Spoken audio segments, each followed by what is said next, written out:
All right. Good afternoon, everyone, and thank you for joining us today for this very impactful, insightful workshop titled "How to Leverage Your In-Person, uh, in person, and in prison employment experience to find meaningful work on the outside."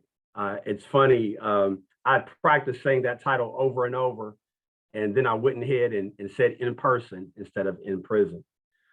This afternoon, I have the pleasure of being your moderator. My name is Mike Davis.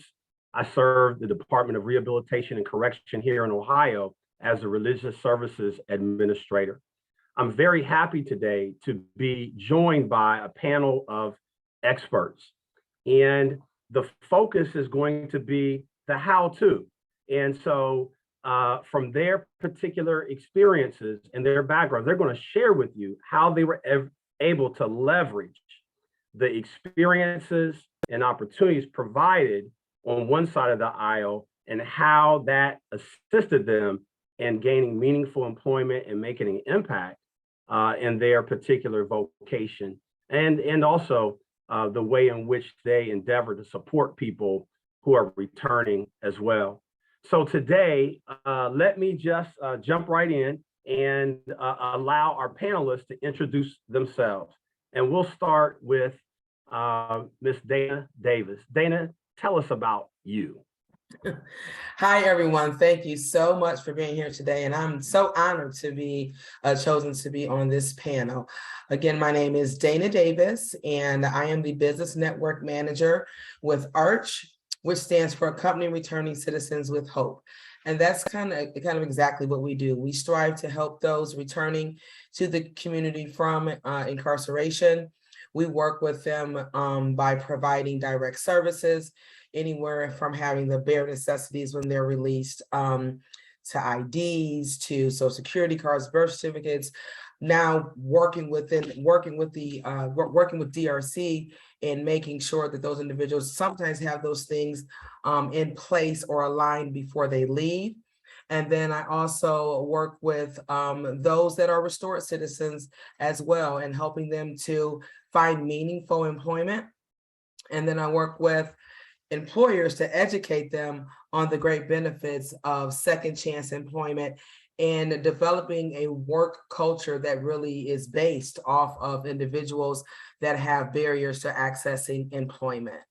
My passion for this work drives because I was a child of an incarcerated parent, siblings. I spent a lot of Saturdays inside of institutions, visiting rooms, and every time my family came home, they always came home and went back to the same old thing, not making good decisions and things like that.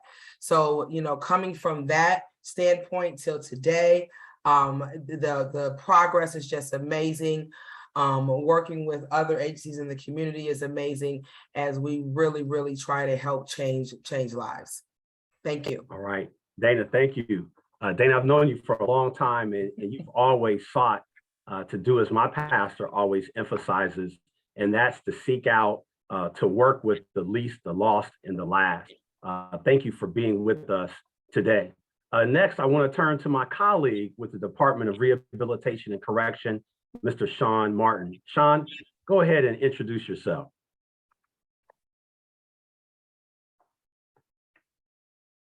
Oh, I'm sorry, I was trying to unmute. My apologies. Good afternoon, everybody. I too, like Dana, am thrilled to be on this panel and be with you this afternoon. Thank you, Mike, for the introduction. So I'm going to kind of hit on some points of my elevator speech just to, give everybody a background and how I come into the position I am today. So as Mike said, I do work for the Department of Rehabilitation and Correction.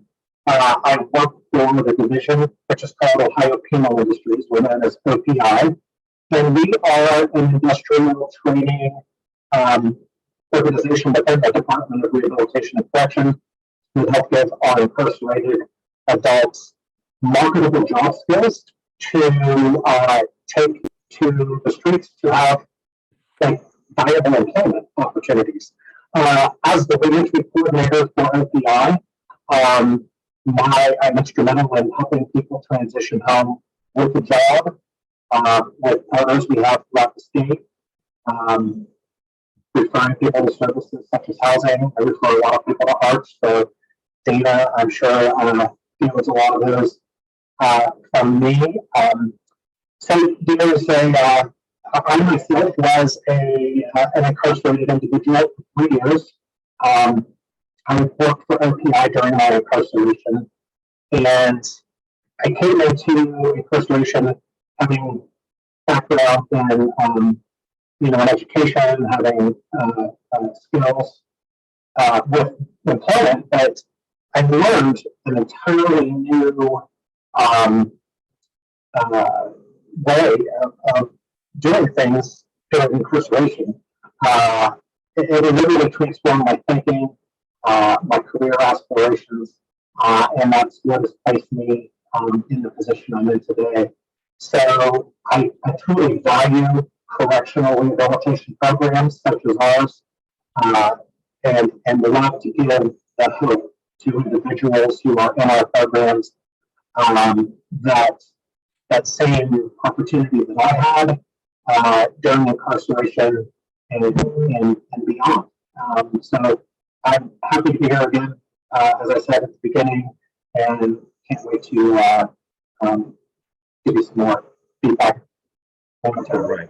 Hey, thanks, Sean. Hey, Sean, I'm not sure. There's a little feedback when you're speaking, so I'm not sure if it's the headset or what. But I just wanted to make you aware that if possible, let's see if it works without that. It might help the sound quality. But thank you for your introduction, ladies and gentlemen. When I tell you this man is busy, he surely is. Every time I would go to OPI and see him, he's back and forth doing the important work of connecting men to opportunities that will foster opportunities upon release. And so, Sean, just personally, thank you for this work and thank you for agreeing to be here. Ladies and gentlemen, the last person on our panel is a former colleague as well. He pulled a Jermaine Jackson on us, though, and left the group and went solo and is doing tremendously well. And that's Mr. Monroe Wellborn. Monroe, please introduce yourself. Good afternoon, everyone. And yes, like my other peers, thank you so much, Dr. D, for giving me an opportunity to be a part of this platform. So yes, I am Monroe Wellborn. I am the Director of Operations for Commercial Works Interior Solutions. We are a furniture moving and storage and logistics company here in Columbus, Ohio. I too was a peer of Mr. Martin and Dr. D, as I was a former employee at the OPI. I was in sales and project management, and that actually propelled me into the position that I'm in now. I came here initially as a senior project manager and was just recently promoted, and soon to be promoted again from what I understand. So things are doing well, actually. And I just like to bring to the table any information, whether it's on this platform. I'll leave my contact information. If there's ever a time where anybody needs any information or I could be of value to you, I just want you to know that I'll be very transparent and I'll be an open book. And whatever that looks like as we move forward. Our company is very much open to hiring ex-offenders. That's not something that we frown upon. We actually take it very seriously here. It's something that we're committed to, and we recognize the need to not judge and allow people to have the opportunity to display what it is they're capable of on a day-to-day basis. So that's who I am, a graduate of Franklin University, and anything I can do to be of assistance, just feel free to reach out. Thank you, sir. And just like Sean, when we worked together, every time I saw you, you were at it, putting your shoulder to the plow. So we thank you for that. And thank you for being here with us today. So you all know, panelists, I had prepared a script for today, but I'm just going to throw it. I'm just going to throw it away too. We're just going to go and put you guys on the spot here so that you can share the how-tos. And so let's start with Dana. Let's start with you. One of the things I think we all sort of want to know is the how-tos. And so can you share with the audience some examples that could align with some of the in-prison work and some of the out-of-prison opportunities that may exist? Absolutely.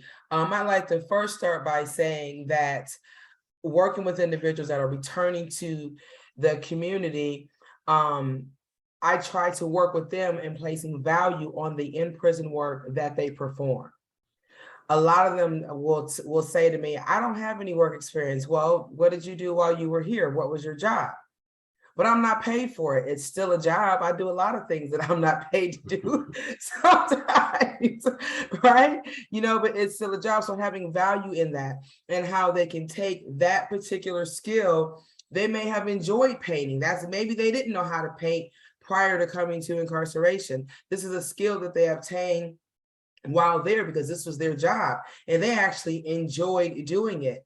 That's actually a skilled trade outside that a lot of companies, construction companies, are hiring for, with just as a labor starting wage, $18 an hour. And then let's not talk about if you get a prevailing wage job as a painter, where you're going to be making probably $22 or higher as a laborer. And if you go on to an apprenticeship and earn certifications, you can leverage all of that experience and work that you did while you were incarcerated and have them to value that work as education, that they can then transfer that skill and leverage it to work once they are released. Hey, Dana, thank you very much. That's very insightful and it's good to know. And actually, it kind of dovetails, Sean, into your work. I think one of the maybe best kept secrets is like OPI and all the opportunities that are provided within the Department of Corrections. So a couple of things, Sean. One is, and you kind of started down this road, but how did you get into this particular line of work? And then also, can you share with us some of the things men and women have opportunity to do when they're employed by OPI? No feedback now. I took my headset off. So can you hear me okay? I can, yes. Dana, no? Maybe try turning your volume down. It's still kind of muffled to me. I don't know about everyone else, but How is that better? yes. Good. Okay, I'll leave it right there. So, thanks, Mike. So, I came into this line of work. So, as I mentioned, kind of in my introduction, I started working for OPI pretty shortly after my incarceration, and we were in the Open Central Office and the sales office. We acted as clerks, project managers. We supported the sales team. And it really did help us. It really immersed us in OPI and what OPI does throughout the department and the state. It set me up to come back to work as a contract employee 30 days after my release. And then I worked as a contractor for about 13 months and then came in as a full-time employee to the Department of Corrections as a sales rep. And since then, I've received 2 promotions within the department. So, but in saying all of that, the value that I received from my training while I was incarcerated is what led to my full-time employment post-incarceration. And so that's what I try to get our men and women today in our prisons to see, that. And we just recently hired 2 contractors who we hope will go to full-time employees of OPI here in our construction division. So we try to bring individuals back to work within the department who have gone through our training programs. So we produce, manufacture a number of different products, and we have several different services throughout the state. But our incarcerated individuals have the opportunity to be in apprenticeships, as Dana mentioned, valuable educational opportunities. We strive on getting them whatever certifications. So currently, OPI is doing a OSHA 10 general industry and construction for our entire workforce, incarcerated and employees. So that's happening now and is going to continue through the end of January. We have educational opportunities within our shops with Sinclair Community College to get people workforce readiness certificates and those types of educational opportunities. And OPI pays for all of these things for the incarcerated individuals. And so, we're trying to create and give individuals soft skills, hard skills, things that they can transition home with, put on their resume that will strengthen their opportunity to have gainful employment when they're released. So, kind of gives you a summation of how we try to train the individuals within our program.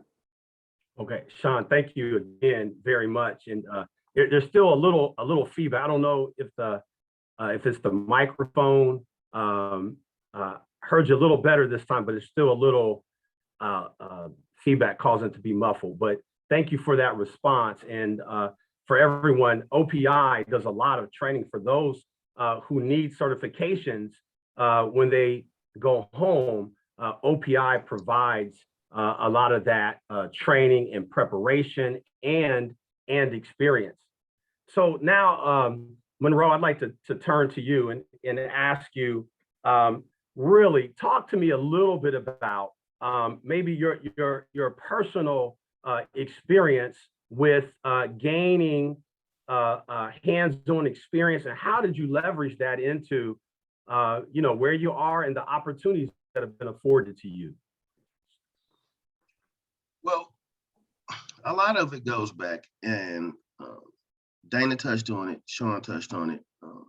So I was incarcerated as well. So I did a lengthy period, like I did 15 years. And when I worked at OPI, one of the things that I learned is that it really becomes about mindset and communication. And anybody that works with anyone that's been in the system knows that there are a lot of issues and a lot of baggage that come with us upon release. The mental stability is rough on a day-to-day basis. So you come home with the mindset sometime of like, you're always the underdog. So one of the things I used to tell myself and my peers, and I'm sure Sean's heard me say it a million times, is that I made a mistake, but I myself am not a mistake. Like, I'm not a mistake. I'm here to love someone. I want people to love me. And I have something to bring to the table. So upon learning how to do quotes, I would have $1 million quotes and jobs for state representatives and for state agencies and things of that nature. One of the things that I grasped onto is how you have to communicate, and it becomes a mindset. When you're emailing people and talking to people on the phone, they don't know that, I'm an offender. They don't know that. They know me as Monroe Wellborn. So I had to start accepting that within myself. I really am just Monroe Wellborn, offender or not. If you notice in my introduction, I didn't say it. I'm more than willing to share it. I'm very transparent about it, but it's not the first thing that you need to know about me. You need to know what it is that I'm going to bring to the table and where I can be of value. So I was learning that from my sales reps peers. And to Dana's point, so when I first went home, I took a job in construction. I was making like $17 an hour at a halfway house. And you couldn't tell me that wasn't rich. Like, I wasn't misbehaving, I believe one of my case managers only made $18. So I would always make the joke like, yeah, I make just as much money as you. Like, yeah, this is what we can do. So one of the things that I found helpful is in that sense of belonging. I'm Monroe Wellborn. I would always tell my peers on site, like, listen, we got to get this done. I'm Monroe, like, you got my name on this. This is our team. And it kind of propelled me into leadership. I was quickly promoted to team lead. And I just started applying the ability to my peers even, because even in the free world, despite the fact that they weren't incarcerated, they live in their own prisons. They always felt like they were the secondary labor, because that's, technically what we were, but I would always share with them the importance of that and how we almost always got all the overtime. So we made all the money. Like, don't feel secondary. We're a part of this. Eventually, OPI needed another sales rep, and I ended up working for my peer, Mr. Martin. Mr. Martin was my boss, and Mr. D, you were over our division pretty much. So an opportunity presented itself. I was able to come back and work for the department of sales and project management. and take care of some pretty big deals and utilize the same thing that I did on a day-to-day basis. But now it translated and transferred because now all the state agencies that I had talked to and been a part of before, they were able to put a face. So now I'm in the free world.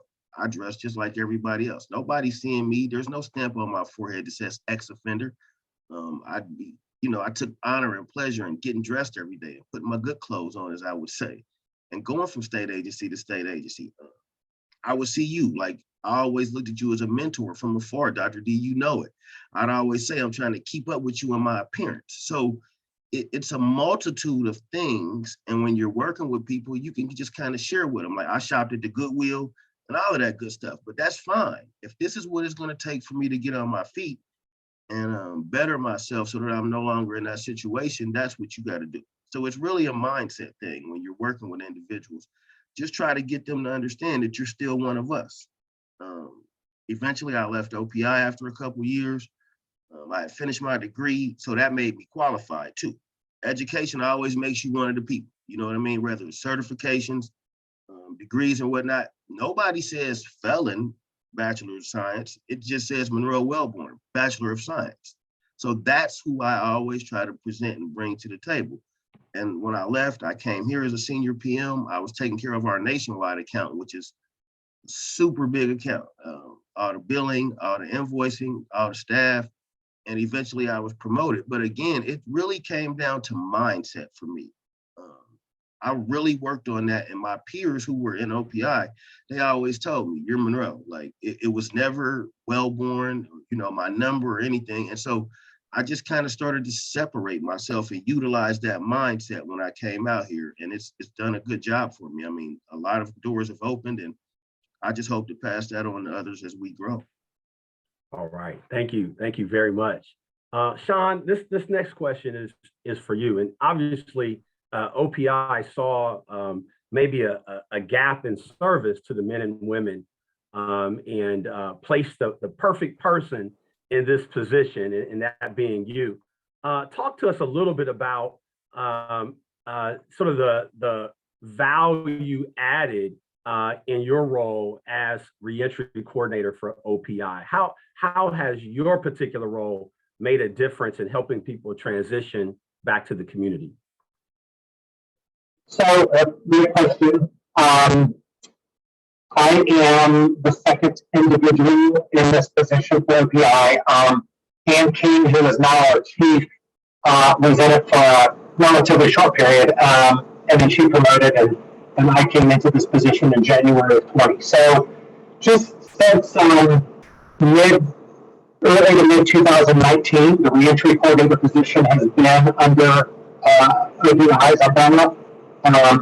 The Department of Corrections has a larger reentry team, which I do some collaboration with, but I'm not on that specific team. So we did not have anybody within the OPI umbrella that was meeting with our men and women that work for correctional industries prior to their release. They were just kind of going home and doing whatever,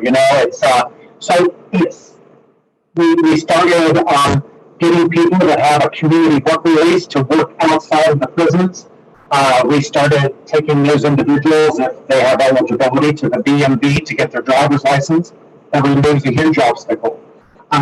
If an individual doesn't have a birth certificate, I can order a birth certificate. OPI has a budget to pay for that.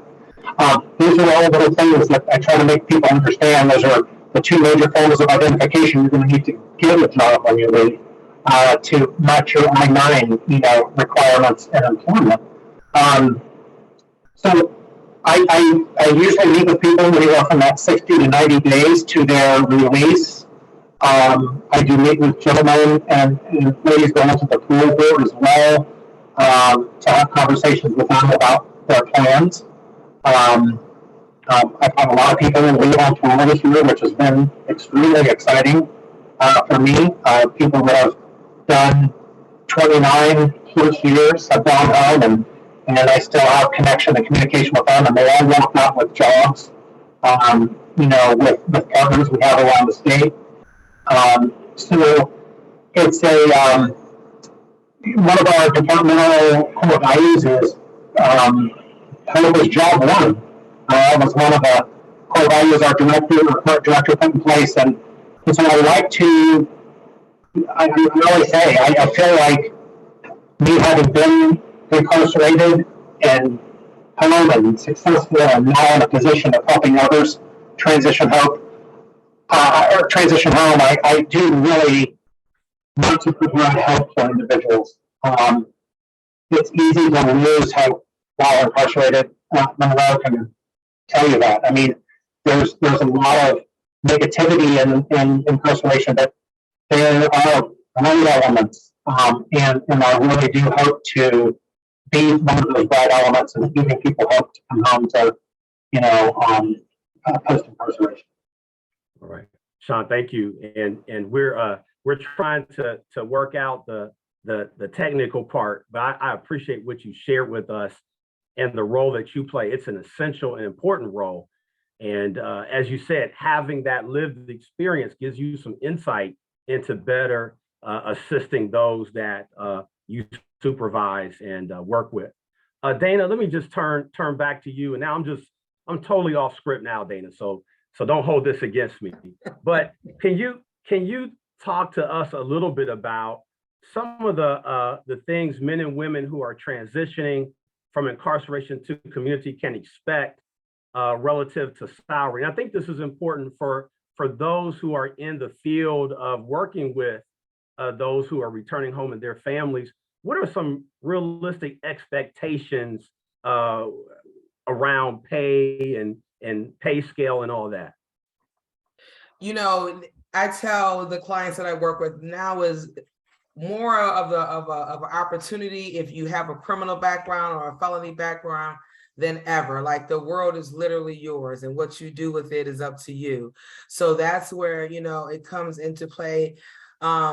We're looking at sign-on bonuses of $2,500 at a warehouse a warehouse production company in the Groveport area, SK Foods.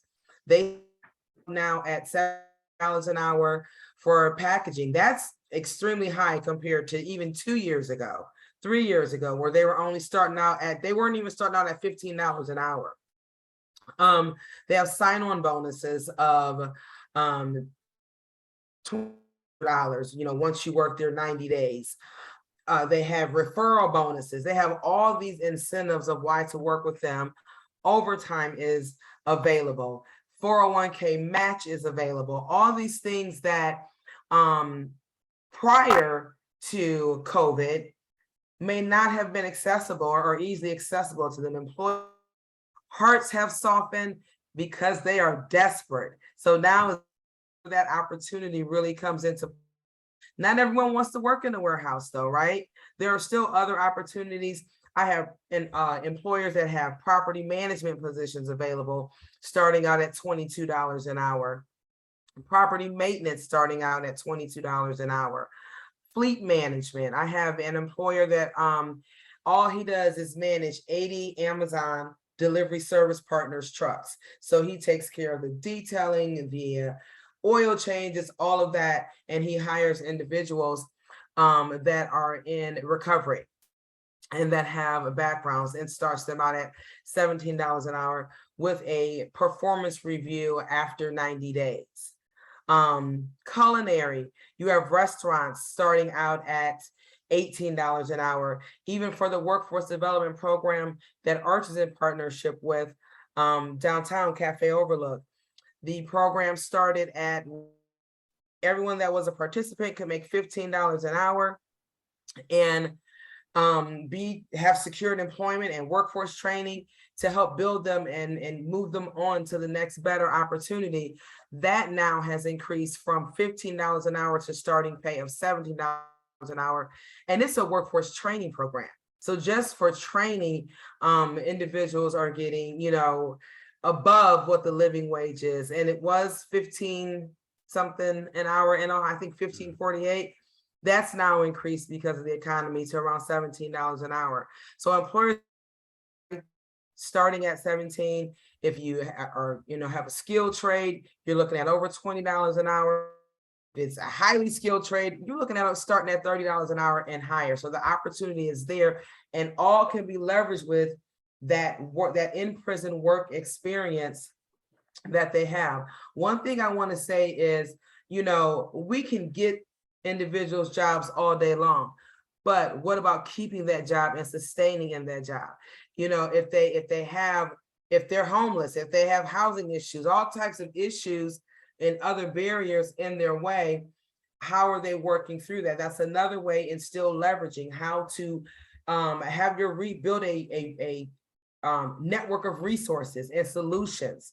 Start planning while you are in there, leveraging things like that, connecting to the programs while you're in there. I know OPI, I've had several clients, even when I was with Girl Scouts, that went through the OPI program and came out to full-time jobs with benefits starting at $18 an hour.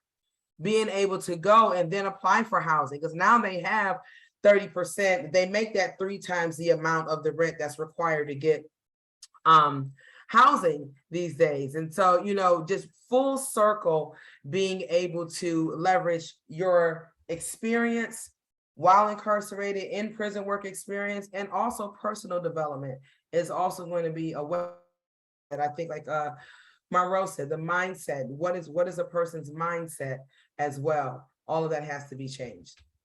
Hey, thank you, Ms. Davis. Wonderful, once again. Monroe, let me just pose this question to you. What are some of the things that are transferable? I know you alluded to this a little earlier, and for those of us who are on the outside looking in, so to speak, who want to be supportive, but we're not quite sure what things are available to help people leverage those experiences into opportunities in community. Can you talk a little bit about what things are available during incarceration that can translate into opportunity once a person's home?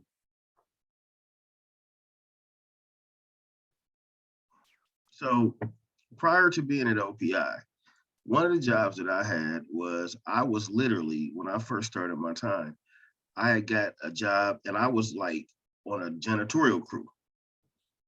So I was like, okay, so we'll take this janitorial apprentice. And at first I just thought it was something to do. Well, I don't know, a year or so went by, and next thing you know, I was the head janitor for the whole prison. So I ordered all the wax, I ordered all the chemicals, I scheduled the cleanups, we would have to do the floors. When the inspections would happen, when APA would come, when anybody would come about the institution, the warden would call me up there and be like, listen, get your crews together, and you guys are working around the clock, you're not out of place, you're gonna work and clean the prison. And we loved it because we're out, you know, nobody would bother us. The place would look immaculate. So at that time, I'm team lead, I'm keeping inventory. Basically, me and the CO that ran that department, we were in charge of everything. When they first had put the safety protocols on the bottles, Mr. D, on the cleaning supplies, I was a big part of that. I helped, you know, I was just a point and click at this time, but I was able to go and stand in front of, you know, the computer with my supervisor and point and say, this needs to be on there, this needs to be on there, things of that nature. So I ended up getting my certification in that. So when I transitioned to London, I didn't even get off the bus good. The captain came and got me and was like, listen, we know who you are. You're the captain's clerk on second shift. We need that down here. So literally, when I went from one institution to the next, that went with me. He knows, you know, he knows this industry. So in that moment, I'm team lead, I'm doing inventory, I have a customer, I have a service that I'm providing. So technically, I have my own small janitorial service within the institution. I eventually got certified, and I had even got things that were in my file from the higher ups in the institutions that my case manager was able to say, hey, this is a good way for you to get your status continuously dropped and everything. But nevertheless, back then, everything wasn't electronic, but I kept all of that stuff on paper. Print that out for me, print that off. Like they can print stuff out for you. So in that moment, I was basically running my own janitorial service. Mm-hmm. As my security status started to get lower and lower and lower, I would go to institutions, and the need for that kind of work was kind of menial. So I get dropped to level 1, at which time I ended up going to OPI. So in OPI, I'm learning how to communicate. I'm learning the importance of grammar and vocabulary. I'm learning the importance of saying that I can type X amount of words a minute. That stuff, these are soft skills. Like people, they evaluate that. They take that into serious consideration. Customer service. Gotta have, everybody's your customer. Ms. Cheney, who you all are very familiar with, used to tell me, everybody's your customer. Your partner's your customer. Your peer's your customer. So these are things that I'm literally, when we start to create my resume, I'm putting the stuff on there. That's all I had for a 15-year gap in work history was I was team lead. I think I had even said, like, I ran my own janitorial service for like 7 years. I put that I had started working with youth and development and recreation department. Like I literally, doctored up the wording of it, but those were the jobs that I had for 15 years. So when it transitioned into sales consultant and project management, I can remember being asked out here one time, so how did you go from janitorial service to recreation to sales? And I was like, well, because they knew I was a felon. I was like, in my past life, I was really into sales. And like, it was cool for people to have janitorial services because it was the cover up for everything. Well, now I'm legitimately that person. So I just told them, like, as I was evolving, that I didn't want to do that anymore. And so I went to start helping youth and doing rec programming. And I just told them, like, so when I had an opportunity to get into sales and project management, knowing that I was coming to Columbus, a thriving city, this is something that people are in high demand of. So I just kind of started channeling that into the resume that we had when we came home. Got one job offer. All I needed was the opportunity to get in the door. And at that point, like I said, it really just becomes mindset. I wasn't big on the race card. I wasn't big on how cold it was on those buildings or how hot it was. I just wanted to be a part of the team. So you take that mindset and that's the stuff that you start applying. Yeah, I can do supply management. That's no problem. Yeah, I can run a group. I ran a group in there. Yeah, I can type a little bit. Yeah, I can sit in front of such. I can do that. I told them anything that you ask me to do, I'll figure out a way to do it. Mm-hmm. Came home, kind of got situated. I knew the importance of education. And when I found out that Franklin, you could do it online, I'm like, okay, this really makes me legit now. So it just became like a process. And you kind of start taking those steps. At that time, I'm starting to be more confident in myself though, because I don't miss work. It becomes wash, rinse, repeat. And the more confidence I began to get in myself, the more I realized that all of those small things that I did while I was there was really just translating to out here. Incredible. Monroe, let me just ask you a real quick question. Where were you yesterday? Oh, so my company is part of the Office Moving Alliance. It's called OMA. So I was in Scottsdale, Arizona, and I was at a super huge resort for the last 3 days, meeting with people in my industry and representing my company to the fullest. So it was a big honor. The president of our company said, you need to go out there and, get us some more recognition and go meet up with some people. So I was fortunate to be able to be there for 3 or 4 days in a plush resort, rental cars and all of the amenities. So it was a really cool deal. And it was just super cool to realize that people have that kind of trust in me. So I'm very blessed. Yeah, you look so relaxed. I just wanted to get some further clarification on when that relaxed look came from. Congratulations. And it's truly an encouragement for me to hear, and I'm sure those who are listening and our fellow panelists to hear your story of success. And thank you for sharing. Ladies and gentlemen who are listening today online or in person at one of the 5 locations, I want to encourage you to reach out to our panelists today through Whova. If you have any questions or comments, certainly put those through the chat as we are going along. I'll try to catch those comments and questions, but I also want to encourage you to do the meetups with these individuals who know how to help persons leverage their incarceration experience, leverage that into opportunities in the community. And, the work that Sean does is so important as we look at how many organizations and associations are requiring credentialing and so forth. We do that inside the department, and Sean is a catalyst for all that. Moving on, Dana, let me just ask you really quick. what are maybe two things that you can think of that we can do in the community? Those that are in reentry work, those that are part of the faith community trying to assist. What are a couple of things we can focus on that can help people leverage their incarceration experiences into opportunities in the community? I would say one thing is to continue to be involved in networks like this and be inviting to those to come into spaces like this. So community events that focus directly on providing direct support to those that are being released. The other thing I would say is follow-up. I think follow-up is, very, very important. And to follow up with these individuals, let them know that, we are here to support you. Let them know as far as what resources are going on within the community. And just continue to create a welcoming space for those individuals as they are released with fears, doubts. No one's going to help me. I tell them all day long to the top of my lungs, there is jobs out here. However, we have to learn how to keep the jobs, not just how to get them. So if they're all ready to work, or want to work, but are you ready to work?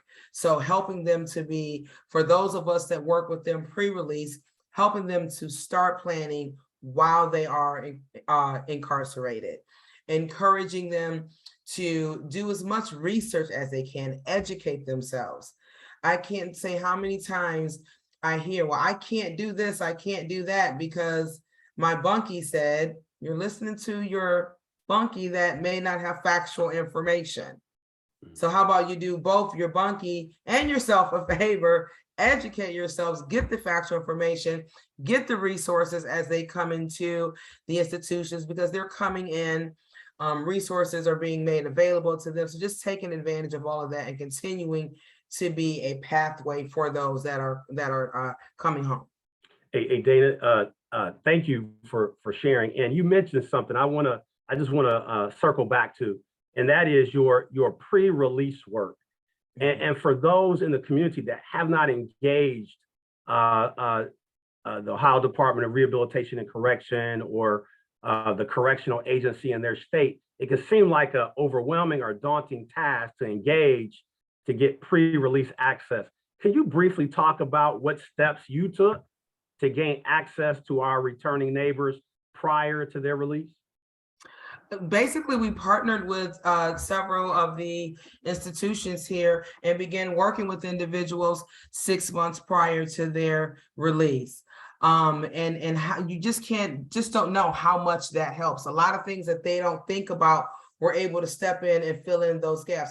I got to get housing. That's everybody's, Mr. James, that's everybody's stance. I got to get housing. I have to get work. Okay, I got you a job. I got you housing. You go to move in. Oh, there's an electric bill in your name that's owed. So looking at those tiny things that get missed and looking for solutions prior to release. And just a quick, we're working with a young lady. It's about 6 months prior to her release. She didn't want to go back to her committing county. She wanted to come to Franklin County because, we're very wealthy in resources. We're wealthy in reentry. And she really wanted to make Franklin County her home. And so she had a job through a program, through a horticulture program within the institution, where she's coming out with a job, with the city of Columbus. Great program, still needs a place to live. We found out that she had the utility bills that she still owed about $1,500. Where's she going to get $1,500 from? Because before she starts the job, she has to get her driver's license. So we were able to literally map out a plan, a GPS is what I like to call it. We were able to GPS the necessary logistics and steps and a timeline of when to have a solution for each of those problems. And when she was released, the day she was released, she moved in with one of our landlord partners' places. And he was able to be patient, because she's working with an organization, because of her connection. There's always good connects, right? Because of her connection, he waited on rent payment. We were able to get her apply for ERA assistance, and those dollars were just issued to that landlord. So her rent is paid up for the next 3 months. Gives her time to start her job. We have her involved in financial literacy programs, but it all started prior to her release. Prior proper planning prevents poor performance. That is what I really install planning prior to that, having a plan together, not just being all over the place, and really how to be successful. And that's our great success story, because she was able to come home right to housing. Yeah, thank you, Dana. And to prove to the world, I'm not a quitter. Sean, I'm gonna ask you a question, and if I need to interpret for the participants, I will.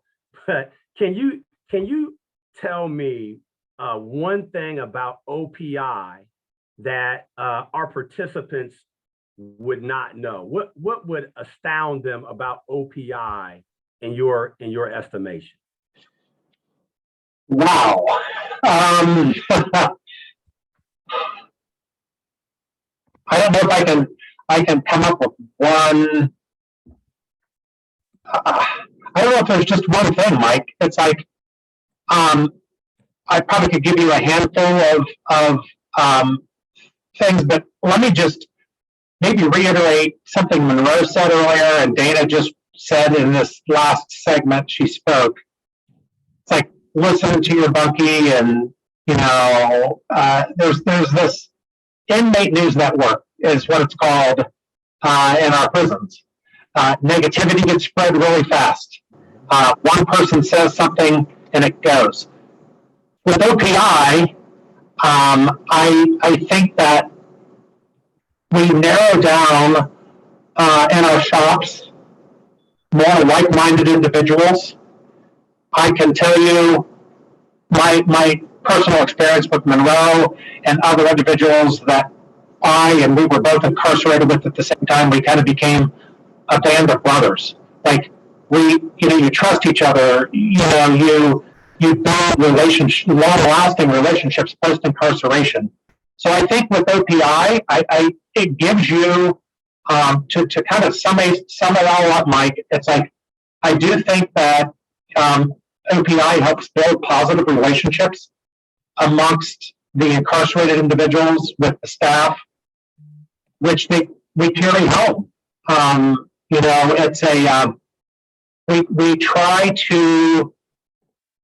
we try our best to make it a real-world work experience by paying an hourly rate, by accumulating personal and sick time, having those type of accountabilities that you would in a job in the free world. So, it's does that kind of give you an answer for what you want?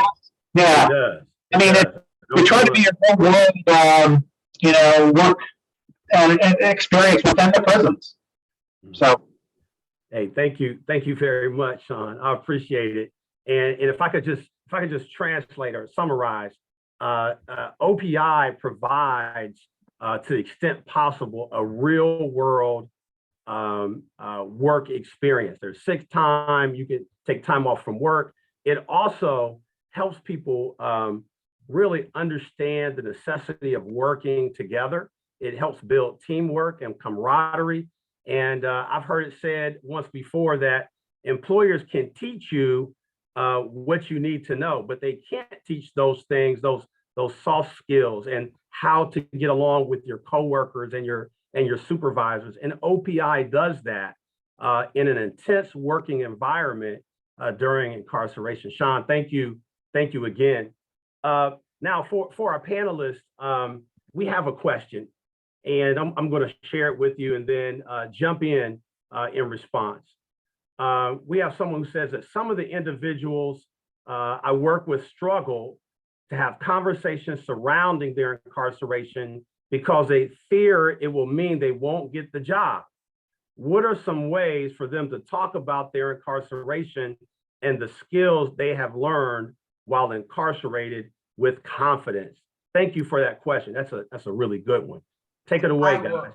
I will love to answer that. One, they're not being interviewed about their criminal background, or they shouldn't be. Employers should not be interviewing about their criminal background. If they want to know, it's a question on the application, you answer it, and that's it. When it is time to discuss the background, if it should come up, you know, you don't spend a lot of time defending what happened. A lot of times individuals that have criminal backgrounds, they want to defend what happened. Well, I did it because of this, or I didn't do it. You know, that's definitely not a way that you want to do. You want to take accountability, so you want to be accountable. So critique your story in a way that, because it's just that, it's your story. Critique your story in a way that it shows accountability and it shows change. Yes, I'm previously incarcerated from past bad choices that I made. However, this is who I am today. You know, again, strive on what you learned and what things help you to change while incarcerated, not necessarily the story behind why you got incarcerated or the crime that you committed. Focus on the accountability, the change. I made a mistake and I paid for it. But you know what? During the time that I paid for it, I received training. I took every opportunity that I could that I knew would better me. Not every opportunity that was presented to me, because every single program in the institution may not be best for that individual. I really took advantage of what could help me. Think for a change. The employers that I talk with, I educate them on that. That is something, that's a conversation piece. How did I change? I took cognitive behavioral classes. I earned my certification in Think for a Change, which is cognitive therapy cognitive behavior changes. You know, strive on the accomplishments that you've made, even in that situation. Because to me, the story should be, it's your story, share with who you're comfortable with and who you trust. And that's not who you are. So why spend a lot of time on it? And again, employers should not be focusing on what someone did to become incarcerated.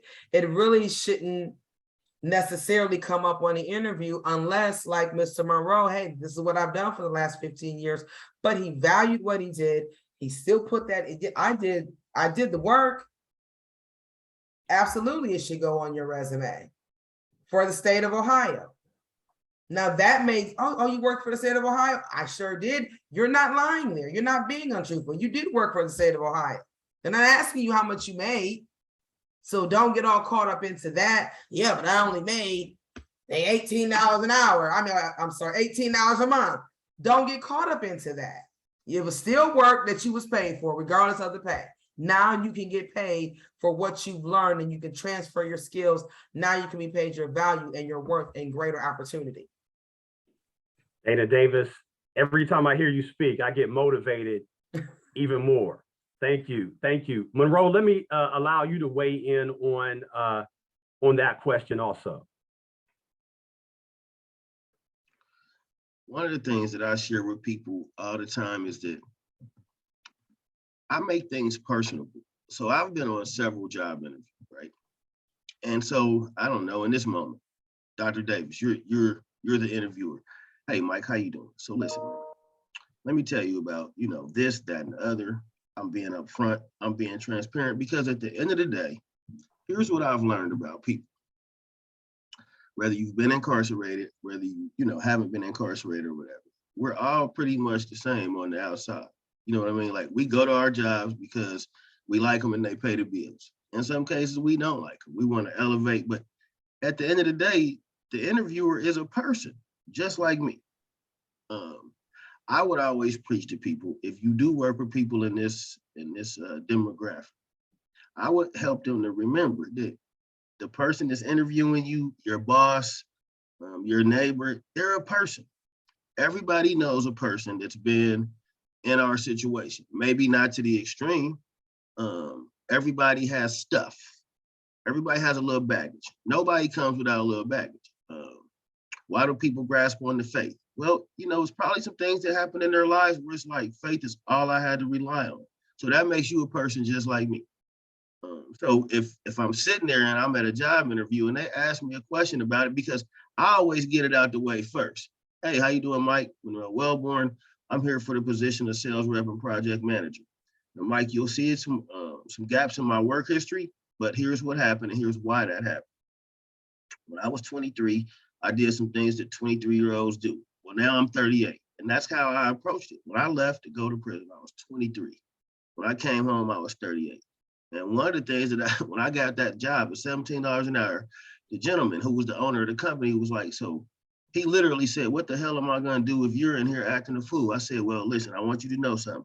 I've got a 15-year-old and a 6-year-old, and I don't have time to be in here doing anything that would make you get pissed off at me. I said, so my responsibilities are just like yours, and I need a way to be able to feed my family. That guy shook my hand and was like, I'm going to give you a job right now, $17 an hour. Shut your damn mouth and go learn something. That same gentleman who hired me in July called me on Thanksgiving Day and gave me a $4 raise and was like, the best thing we did in our company was hired you. You want to know why? I told him the truth up front. He asked me what happened. Just tell the truth. It's okay. Don't be afraid about it. Don't be, don't shun away from it. Make sure that you realize that you're talking to a person. You're not talking to a person that's better than you. You're talking to a person that kind of holds your future in that very moment because they could or they could deny your opportunity of employment. But it won't be the last opportunity that presents itself to you. And you learn from each one. If you don't get this job, you learn from it. Well, they probably weren't cut for me, or I wasn't cut for them, or maybe they found somebody literally with a better skill set. The felony part isn't what always excludes you. The part that will exclude you is the fact that you can't accept who you are. And you got to be comfortable with that. Like, you really have to be comfortable in your own skin and say, hey, ultimately, I'm just Monroe Wellborn. That's who I am when I wake up. That's who I am throughout the day. And that's who I am when I go to sleep. So I would always tell women and men, be confident. Okay, it happened. It was what it was. Lead with it. Get it out the way. Get it out the way quick.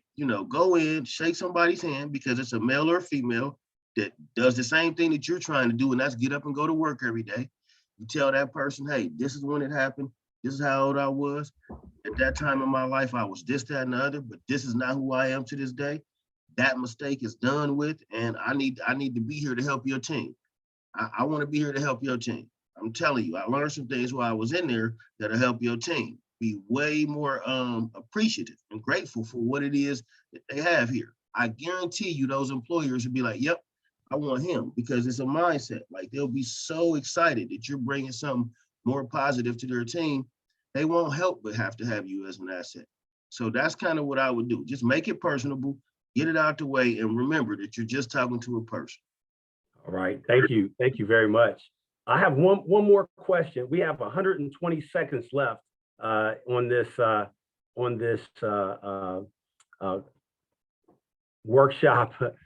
We have 2 minutes left. And so real quickly, and Sean, I would just ask if you could to type your response into the chat so people can have that recorded. But how do each of you, and you've alluded to it while we've been talking for the past almost nearly an hour, how do you recommend listing your employment while incarcerated on your resume? How do you list that on your resume? Should it be under employment experience, work experience, skills? Where do you place that on your resume? How do you list that? You want us to Real type? quickly. Oh, go ahead, Dana. No, did you want us to type or you want us to answer? No, I wanted Sean too, because we're having just a little audio problems with him. But for you and Monroe, what about that? We're down to 60 seconds. Can you give it to us, both of you, in 60 seconds? Real quick, I just say state of Ohio work history. That's what I always did. I would put state of Ohio and I would put the city. I wouldn't put the institution. So London, Ohio, state of Ohio, whatever. Lebanon, Ohio, state of Ohio, whatever. That's what I do. Okay, thank you. Dana, any thoughts about that? I mean, I totally agree with what Monroe said, that's what I recommend for my clients. And again, you know, being accountable and showing and demonstrating change. And you can do that right from inside by connecting yourself to those workforce programs, or by, even though you're not paid, as they say, still doing the best that you can at that job. Because if you can do the best for that rate, like you said, when you get out, make that $17 an hour, like Monroe did, you know, you the man. You know, you can take care of your family, you can grow, you can be there for your kids' games and all that. It doesn't have to be over a phone and you listen to family members. That's an incentive. You can become a homeowner. That's an incentive as well, by, you know, building that credit. Having 2 years of consecutive work history has nothing to do with your criminal background, but your credit background and your financial background and your ability to pay for it. All right. Thank you, everybody. Please note in the chat Sean's response. Again, I encourage you to reach out through Whova. It's one of the great sort of amenities of this platform, is we can connect in various ways. Please reach out and they'll help deliver the how-tos for you as well. Take care, everybody. Thanks for joining us and listening in. To our panel, thank you so much. Take care. Thank you for having us.